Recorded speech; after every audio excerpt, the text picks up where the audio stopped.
नमस्ते। National education policy 2020 ने भारत की शिक्षा में कह सकते हैं कि एक नई जान फूंक दी है। आज हम बात करने वाले हैं एक ऐसे ही कमाल के मौके के बारे में जो सीधे सीधे रिसर्चर्स और एकेडमिक्स से जुड़ा है। ये है भारतीय ज्ञान प्रणाली का 2026-27 रिसर्च प्रपोजल प्रोग्राम। तो चलिए इसको जरा गहराई से समझते हैं। तो ये जो विजन है ना, भारत को ज्ञान महाशक्ति बनाना, ये सिर्फ कहने की बात नहीं है, बल्कि ये तो नेशनल एजुकेशन पॉलिसी 2020 की एकदम जड़ है।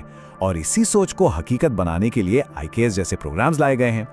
इनका मकसद क्या है? सीधा सा, हमारी जो सदियों पुरानी ज्ञान परंपराएं हैं उनको भविष्य के इनोवेशन से जोड़ना। हम हमेशा से ही सदियों से ज्ञान का एक ग्लोबल सेंटर रहे हैं, है ना। नालंदा और तक्षशिला जैसे नाम तो इसके जीते जागते सबूत हैं।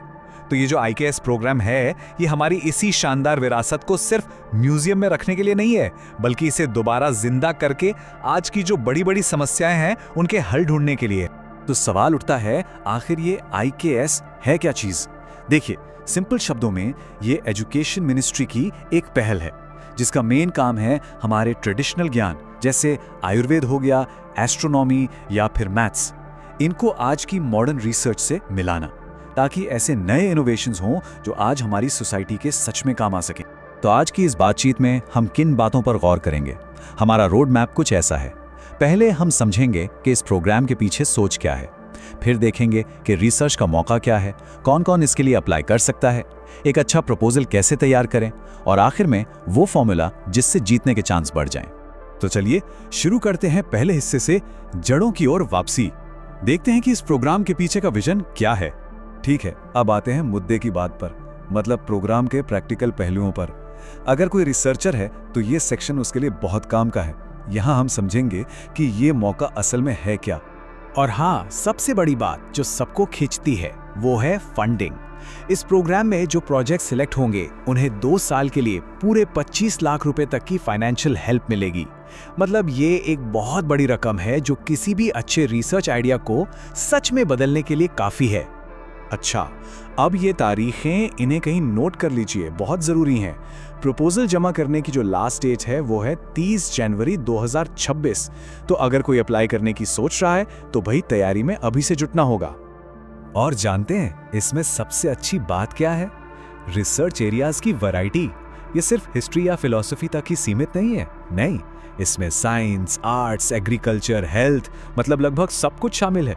और सबसे बढ़िया बात, हर एरिया से टॉप 10 प्रपोजल्स चुने जाएंगे, जिससे मौके और भी ज्यादा बढ़ जाते हैं। चलिए अब उस सबसे जरूरी सवाल पर आते हैं जिसके बारे में सब सोच रहे होंगे।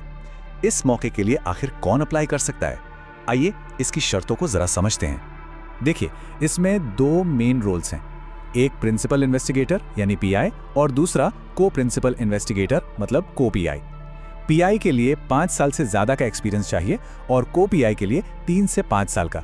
और कमाल की बात यह है कि यह प्रोग्राम सिर्फ यूनिवर्सिटी फैकल्टी के लिए नहीं है, गुरुकुल के आचार्य और मंझे हुए आर्टिस्ट भी इसका हिस्सा बन सकते हैं। ये बात इसे वाकई में बहुत खास और समावेशी बनाती है। हाँ, एक बहुत जरूरी बात पर ध्यान देना होगा।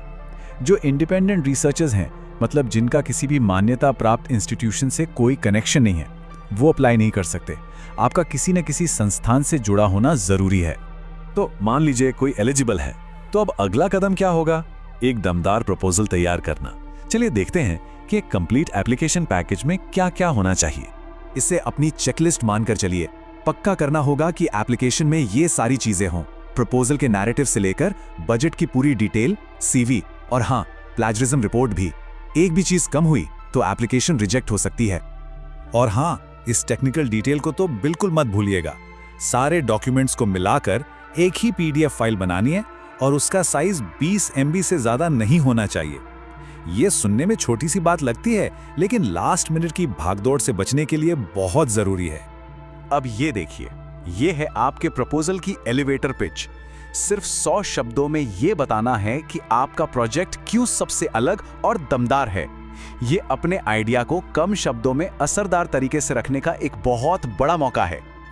और ये तो और भी दिलचस्प है, अपने प्रपोजल की कमजोरियां अगर कोई है के बारे में भी 100 शब्दों में लिखना है। ये क्या दिखाता है कि जो कमेटी है वो सिर्फ ताकतें नहीं देखना चाहती, बल्कि ये भी परखना चाहती है कि आप कितने रियलिस्टिक और सेल्फ अवेयर हैं। चलिए अब आते हैं सबसे आखिर और सबसे जरूरी हिस्से पर। प्रपोजल सिलेक्ट होगा या नहीं, ये इस पर डिपेंड करता है कि उसे जांचा कैसे जाएगा। तो आइए इवैल्यूएशन के क्राइटेरिया को समझते हैं। ये जो टेबल है ये साफ साफ बताती है कि अपनी एनर्जी कहां लगानी है। देखिए, सबसे ज्यादा वेटेज 25 पॉइंट्स टीम की काबिलियत और एक्सपीरियंस पर है।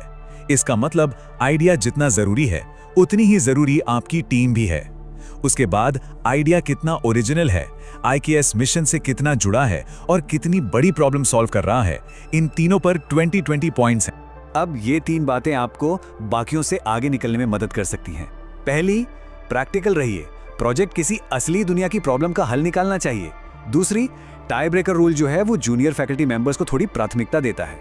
और तीसरी, भाषा की कोई टेंशन नहीं है, किसी भी मान्यता प्राप्त भारतीय भाषा में प्रपोजल सबमिट किया जा सकता है।